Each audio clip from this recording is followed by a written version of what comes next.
Hi, my name is Eleanor, and I'm 9 years old. When I was 1 year old, I was diagnosed with leukemia. I've been in remission for 8 years, and um, in October I went on a Disney cruise, 2019. What was your favorite part of your dream? I really liked that I got to go there I got to drive there in a limousine and come back in a limousine, and I love that I got to go with my friend, and I love um, the uh, Bibbidi Boppity Boutique, and they gave me a great makeover, so I looked like Jasmine, and I loved like fireworks and everything about the Disney cruise. I see you have a photo there. Who got to go with you on the Disney cruise? Um, my whole family, my dad, my mom, that's me, and my two brothers, Fisher and Chris, and that's my best friend who lives in Florida, Weston, and that's her mom. That sounds special. What did it mean to get to go on your dream with your whole family and your best friend? It was really special. Um, I loved it. It was like the best week of my life.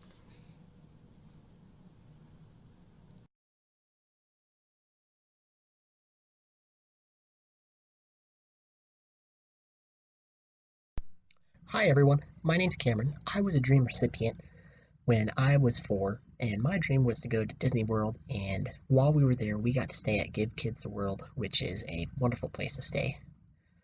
Um, when I was 3 years old, I was diagnosed with a Wilms tumor, which is a very rare type of kidney cancer. Um, Eventually, I later got diabetes, but that's besides the point.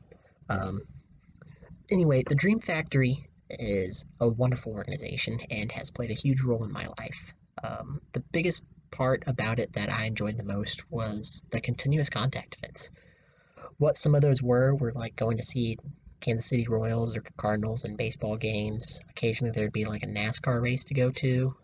We did that for a couple years.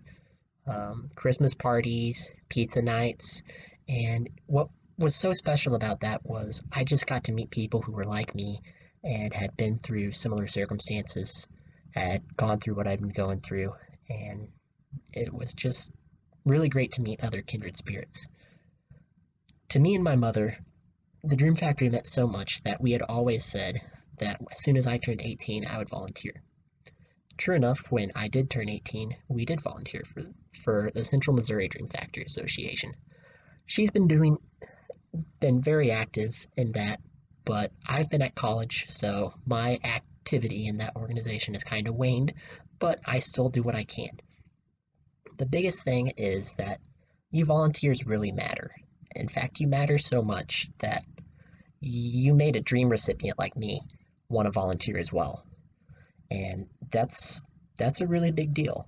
So just keep doing the good work and keep doing what you're doing because I'm sure there's plenty more like me who will other dream recipients who will gladly volunteer whenever they can.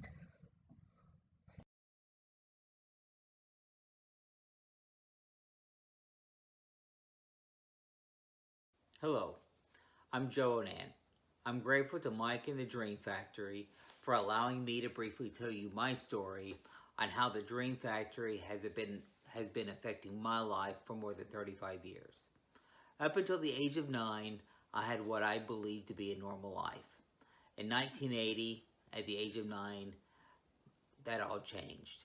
My mother passed away from lung and colon cancer. I was diagnosed and treated for stage 4 Hodgkin's disease. And we moved from a small town in central Kentucky to an even smaller town in western Kentucky. This all happened over a span of a few short years. I learned very early in life that life doesn't stop for those kids and families who are sick, so they can focus on getting better again. You still have to deal with life events such as death of a family member, adjusting to new schools, providing for your family, and just raising your boys. These life challenges are on top of chemotherapy, radiation, and the occasional surgery, which for me was all done at Norton's Children's Hospital. In 1984, after my Hodgkin's had returned from remission and I was undergoing chemotherapy, I remember my dad telling me that he had been contacted by the Dream Factory. They wanted to grant me a dream. At the time, we lived in a trailer in the middle of cornfields in Union County, Kentucky. I remember going through the different options of a Disney vacation, a shopping spree, or something else. This activity alone was a very welcome distraction from the chemo that I was undergoing. What I wanted most was just to play with friends and feel normal again. See, living in rural Western Kentucky may mean your closest neighbor is a few miles down the road. Therefore, I asked and received a three-wheeler during the spring of 1984.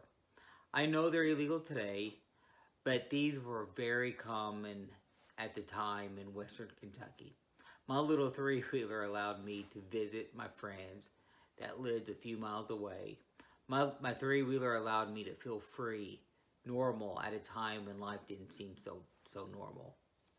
I wholeheartedly believe that one key to successfully treating an illness is to be optimistic and will it to be done. I'm not saying that it is the only key, but it's an important one. I had the support team that always spoke of the future and what life would look like after I beat the illness. The three-wheeler I received allowed me to be a kid and feel normal. The summer I remember jumping on my three-wheeler as soon as I ate breakfast and wouldn't return until dinner time. As you can see, I overcame my Hodgkin's disease and have been in remission for 35 years. I am very grateful for all the Dream Factory has done for me and for my family.